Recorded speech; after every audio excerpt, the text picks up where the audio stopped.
The sky of Aethon Prime burned orange and red. Fire fell from above like rain.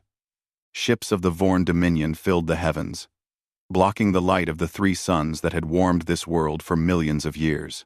The Lorith people had never known war. They were builders, artists, and dreamers. Their cities were made of crystal and light. Their music could make even the coldest heart feel peace. Now, their cities crumbled to dust. Ambassador Kira stood at the top of the last communication tower. She was old by her people's count, nearly 400 cycles, but she had never felt so tired. Below her, the capital city was dying. Buildings that had stood for 10,000 years fell in seconds. Streets where children once played were now filled with smoke and screaming. The Vorn had come without warning. Their ships appeared in the sky one morning, and by evening, the Lorith fleet was gone. It was not a battle. It was a slaughter. The Lorith had no weapons that could hurt the Vorn. Their ships were made for exploration and trade, not war. Kira watched a Vorn warship fire upon a hospital. She watched it burn. She felt something break inside her chest. "Why?" she whispered to no one. "We never hurt anyone. We welcomed all species to our world. Why do they do this?" There was no answer. The universe did not care about fairness. Elder Ven, the oldest and wisest of the Lorith, had sent messages to every major power in the galaxy. He begged for help. He offered everything the Lorith had. But the answers were all the same. The Galactic Council said they were deeply concerned, but could not interfere in regional conflicts. The Helix Confederation said they must remain neutral to protect their trade agreements. The Syndicate world simply did not reply. No one was coming. The Lorith would die alone. Kira turned to the communication console. Most channels were dead. The Vorn were jamming everything. But there was one old frequency still open. It was a channel that had been set up 50 years ago, when a new species joined the galactic community. A young species. A strange species. Humans. Kira remembered when humans first made contact. The older species laughed at them. Humans were primitive. They had only recently learned to travel between stars. They were emotional, aggressive, and short-lived. Most species thought they would destroy themselves within a century. The Lorith had been kind to humans. They had shared knowledge and art. But even Kira had thought of humans as children playing in an adult universe. Now, with all other hope gone, Kira reached for that old channel. Her hands shook as she worked the console. She connected to every camera still working on the planet. She gathered footage of the destruction. Burning homes, crying children, bodies in the streets. She recorded a message, speaking in the universal standard language that all species used. "This is Ambassador Kira, of the Lorith people," she said, her voice breaking. "Our world is dying. The Vorn Dominion attacks us without mercy. We have done nothing wrong. We are not warriors. We cannot fight back." She paused. Tears ran down her gray face. "The galaxy has abandoned us. The great powers look away. But I send this message to anyone who still believes in hope. To anyone who remembers what it means to help a stranger. Please. We are dying. Our children are dying. If there is anyone out there who cares." She could not finish. She simply pressed the button and sent the message into the void of space. The signal traveled across the stars. It passed dead planets and empty systems. It moved through the cold darkness where no light reached. It flew past species who heard it and did nothing. It crossed the great distance between the Lorith homeworld and a small blue planet called Earth. It arrived at 3:47 in the morning. Earth Standard Time. Lieutenant Tejo was working the night shift at United Earth Command. He was 26 years old, born on a colony ship, raised among the stars. His job was to monitor communication channels. Most nights were quiet. Most messages were routine. This message was not routine. Tejo saw the footage first. He saw the burning cities. He saw the children running. He heard Ambassador Kira's broken voice asking for help. He sat very still for a long moment. His hands were cold. His heart beat fast in his chest. He had joined the fleet because he wanted to explore the universe. He wanted to see new worlds and meet new species. He had never expected to see something like this. The other species called humans primitive. They said humans were too emotional, too quick to anger, too willing to fight. They said it like it was a bad thing. Tejo looked at the footage again. He saw a Lorith mother holding her child as fire fell around them. Maybe being emotional was not so bad after all. He reached for his communicator and called his commanding officer. His voice was steady, even though his hands still shook. "Sir, you need to see this."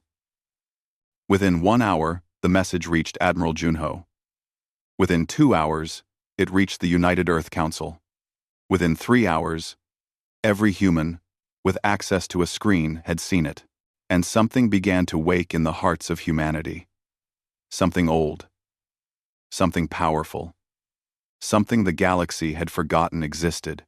The Lorith had sent a call for hope. They did not know it yet. But someone had heard them. The Great Hall of United Earth Command was silent. 200 men and women sat in their seats, watching the footage from Aethon Prime. Some of them cried quietly.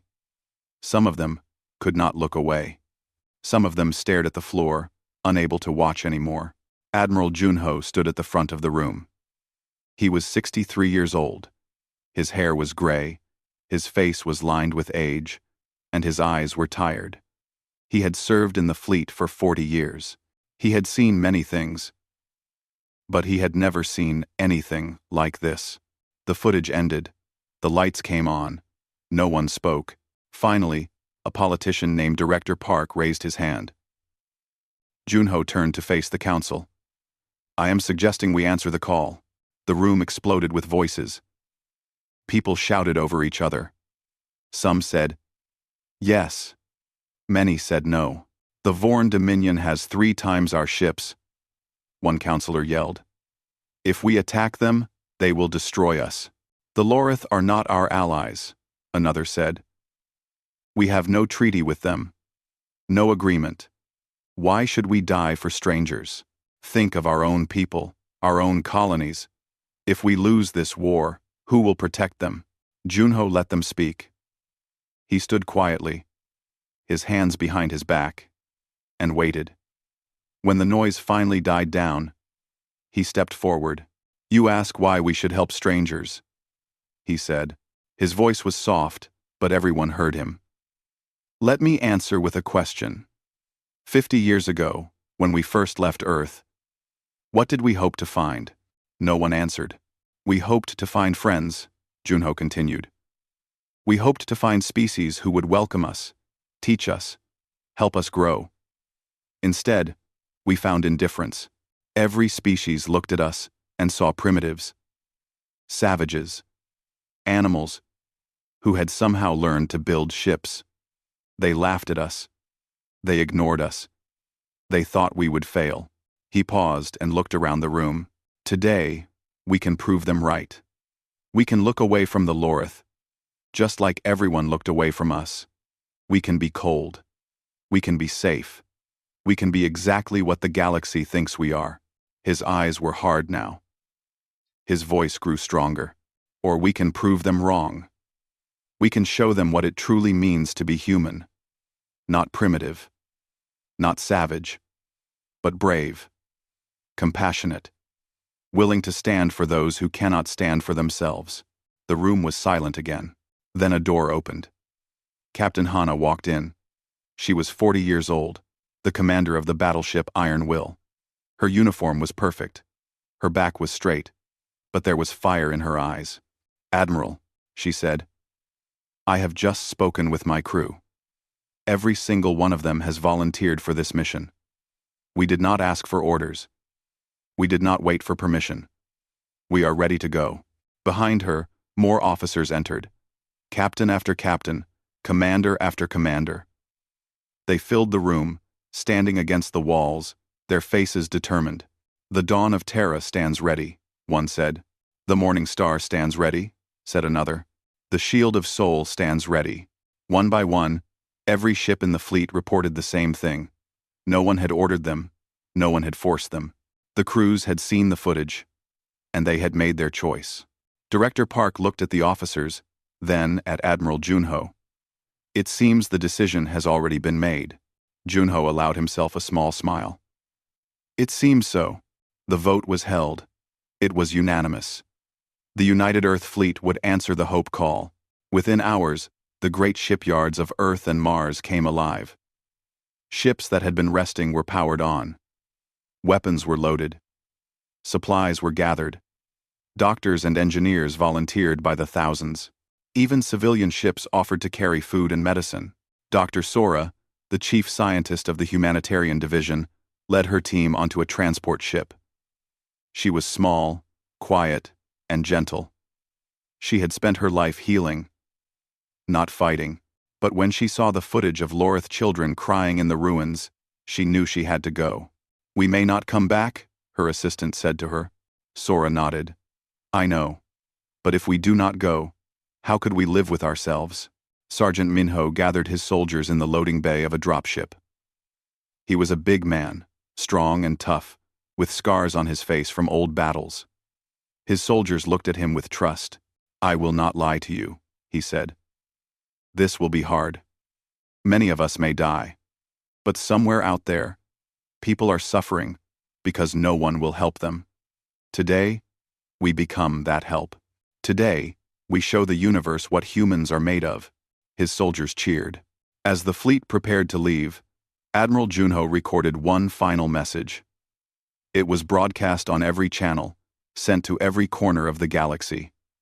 He did not shout. He did not threaten. He simply spoke the truth. "This is Admiral Junho of the United Earth Fleet.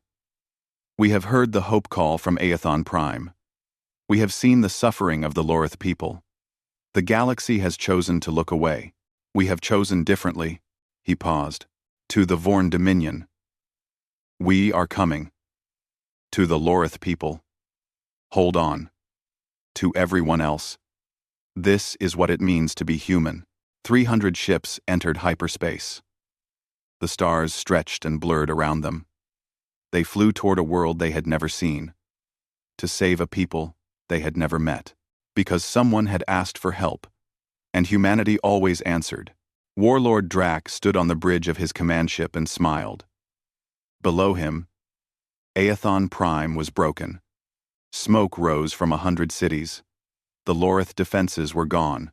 The last of their soldiers had surrendered. Victory was complete. "Report," he said to his officers. "All major cities are under our control," one replied. "Resistance is minimal. The Lorith have no fight left in them." Drac nodded. The Lorith had been easy prey. They were soft creatures, built for peace, not war. They had begged and cried and pleaded. It had been almost boring. "What about their call for help?" Drac asked. "Has anyone answered?" His officer laughed. "No one, Warlord. The Galactic Council sent a message of concern. The Helix Confederation offered to negotiate after the war ends. No one is coming to save them." Drac turned back to the window. The universe was simple. The strong took what they wanted. The weak suffered and died. This was the natural order of things. Then his ship shook. "What was that?" he demanded. His officers looked at their screens. Their faces went pale. "Warlord, ships are exiting hyperspace. Many ships. Which species? The Helix? The Syndicate?" There was a long pause. "Humans, sir." Drac turned slowly. "What did you say?" 300 human ships, Warlord. They are forming battle lines." For a moment, Drac said nothing. Then he laughed. It was a deep, ugly sound. "Humans? Those primitives? Those insects who can barely travel between stars?" He shook his head. "This will be amusing. Destroy them." The Vorn fleet was massive, over 800 warships, each one larger and more powerful than anything humans had built. They moved toward the human fleet, like a wave of death, but the humans did not run. Admiral Junho stood on the bridge of the Dawn of Terra. His ship was smaller than the Vorn flagships. His weapons were weaker. His shields were thinner. But his crew was ready. "All ships," he said calmly, "begin attack." The human fleet charged forward. They did not stay at safe distance like other species did. They did not fire from far away and retreat. They flew straight into the Vorn formation, weaving between the massive enemy ships, getting so close that the Vorn weapons could not track them. The Vorn had never seen anything like it. Captain Hana commanded the Iron Will from the front of the attack. Her ship took hit after hit. Fire broke out on 3 decks. Half her weapons were gone, but she kept fighting. "Target their engines," she shouted. "Get in close. They cannot hit us if we are inside their guard." The Iron Will flew directly at a Vorn cruiser. The enemy ship fired everything it had. The Iron Will's shields failed. Its hull cracked. But Hana did not turn away. Her ship smashed through the bridge of the Vorn cruiser. Metal screamed against metal. Both ships shook with the impact. The Vorn cruiser went dark and began to fall toward the planet below. The Iron Will emerged from the other side, broken and burning, but still flying, still fighting. "Damage report," Hana yelled. Blood ran down her face from a cut on her forehead. "Shields gone, Captain. Hull breaches on decks 4 through 7. Weapons at 30%. 30% is enough. Find me another target." On the ground, Sergeant Minho led his soldiers through the burning streets of the capital city. Vorn troops held the main square. Lorith civilians were trapped behind them. "We go through," Minho said to his team. "Fast and hard. Get the civilians out." They attacked without hesitation. Human soldiers crashed into Vorn lines like a storm. The Vorn were bigger, stronger, and better armored. But they had never faced humans in close combat before. Humans fought with everything they had. They used guns, knives, fists, and feet. When their weapons ran out, they picked up rocks. When they fell, they got back up. Again and again and again. Minho grabbed a Lorith child from the rubble and carried her on his back while shooting with one hand. His soldiers did the same, pulling survivors to safety, covering each other, never stopping. "Why?" a wounded Lorith asked him. "Why do you help us?" Minho did not have time to answer. He just kept moving. In space, the battle raged on. Human ships were dying. The Dawn of Terra had lost half its weapons. A dozen smaller ships had been destroyed. But for every human ship that fell, 3 Vorn ships went with it. The Vorn could not understand it. These primitives should have run. They should have surrendered. No species fought like this. No species threw themselves into death so willingly. Warlord Drak watched his fleet struggle against the smaller human force. His smile was gone now. "What are these creatures?" he whispered. His officer had no answer. Dr. Sora worked in a makeshift hospital in the basement of a ruined building. The ceiling shook with explosions. Dust fell into her surgical tools. But she kept working, saving one life after another. A young Lorith doctor helped her. "You should leave," he said. "This building will fall soon." Sora shook her head. "Then we work faster." Above them, the human fleet continued to fight. They were outnumbered. They were outgunned. They were dying, but they were not losing, because losing meant giving up. And humans did not know how to give up. Warlord Drak was no longer smiling. His fleet was bleeding. Human ships, small and weak as they were, had destroyed over 100 Vorn warships. His commanders reported confusion and fear spreading through the ranks. "Enough," Drak growled. "Focus all ships on the human flagship. Kill their admiral. Without their leader, they will break." 200 Vorn ships turned toward the Dawn of Terra. They fired everything they had. The human flagship disappeared behind a wall of fire and light. On the bridge, Admiral Junho was thrown from his chair. Metal screamed around him. Consoles exploded. Officers fell.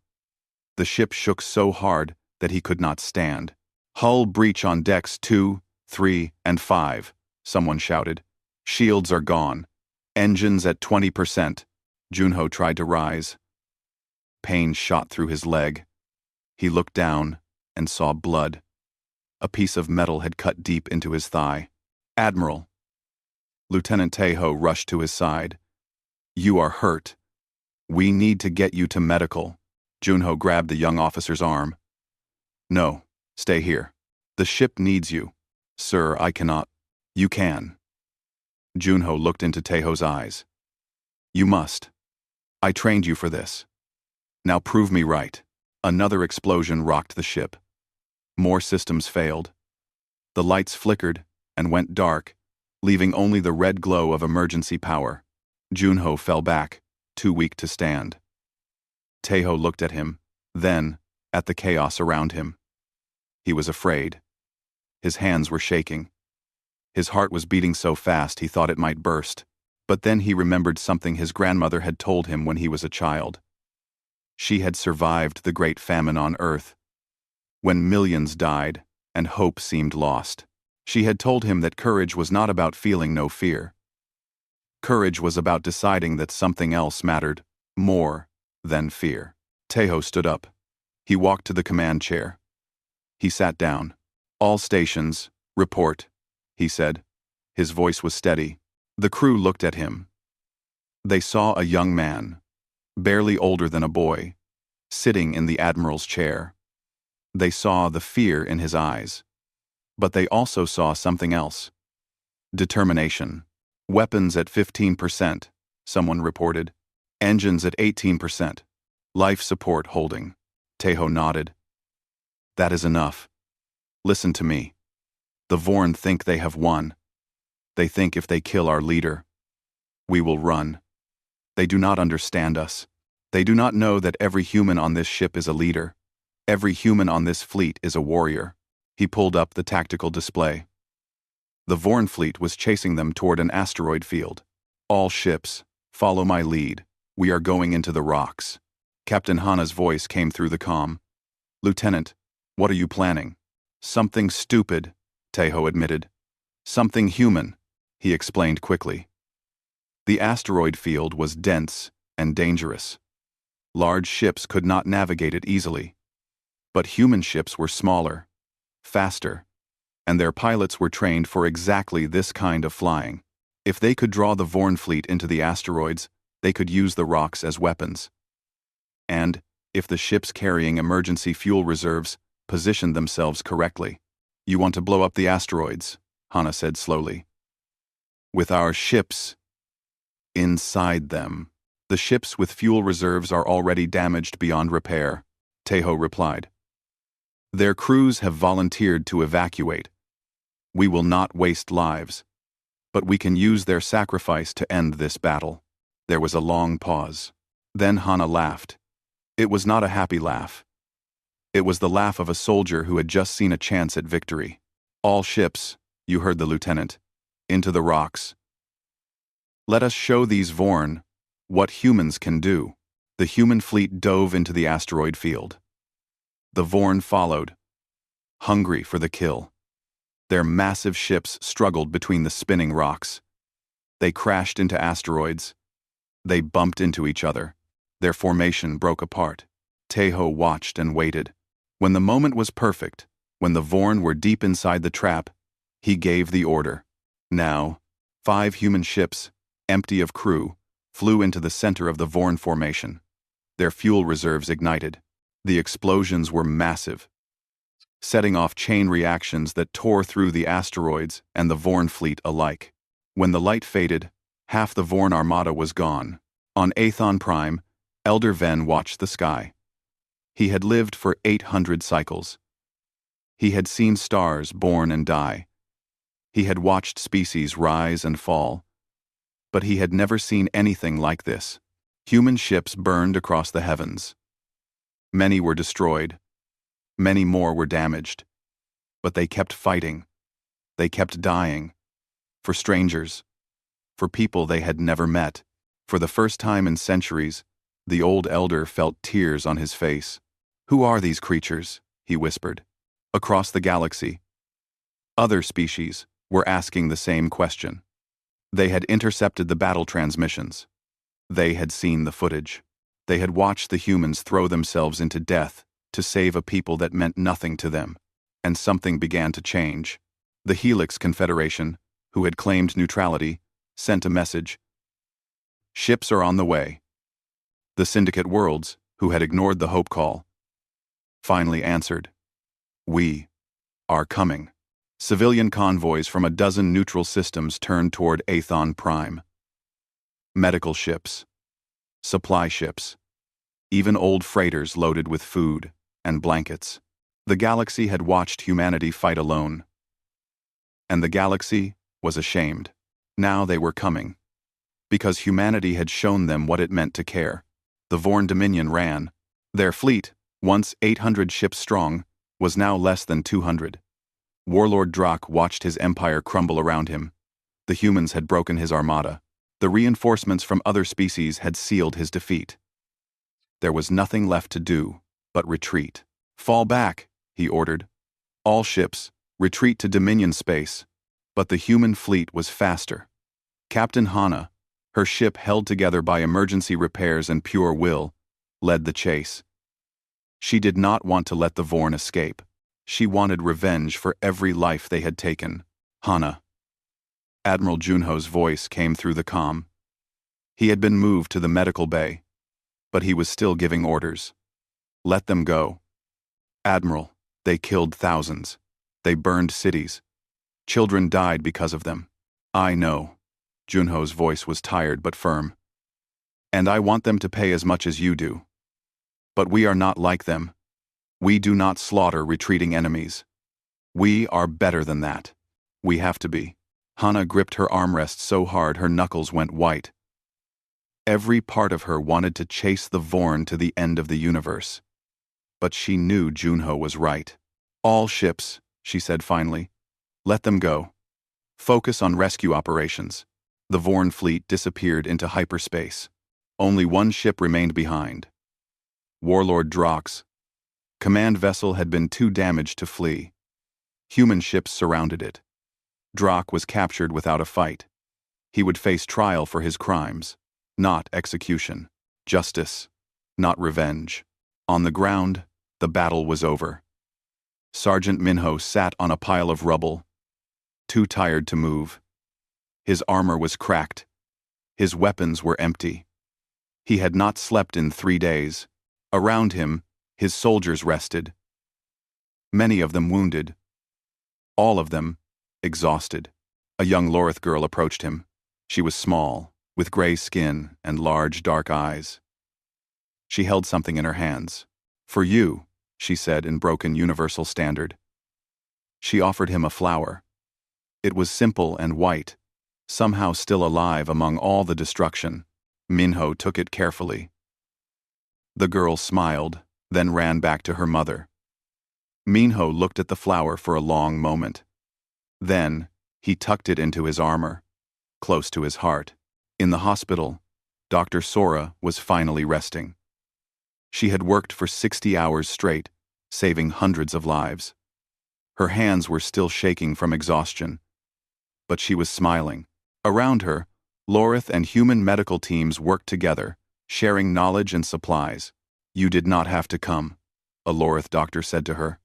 Your people did not have to die for us. Sora shook her head. Yes, we did. That is what being human means. The Lorith doctor did not fully understand, but she was grateful. 3 days after the battle, a ceremony was held in the ruins of the capital city. Representatives from a dozen species attended. The Helix Confederation, the Syndicate Worlds, the Galactic Council. They came to honor the humans who had died saving strangers. Admiral Junho stood at the front, supported by a cane. His leg would heal, but it would take time. Lieutenant Tejo stood beside him, still not quite believing that he had commanded a fleet and won.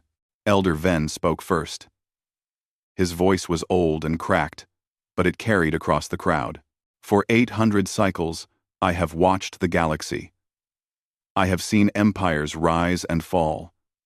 I have seen cruelty and kindness in equal measure.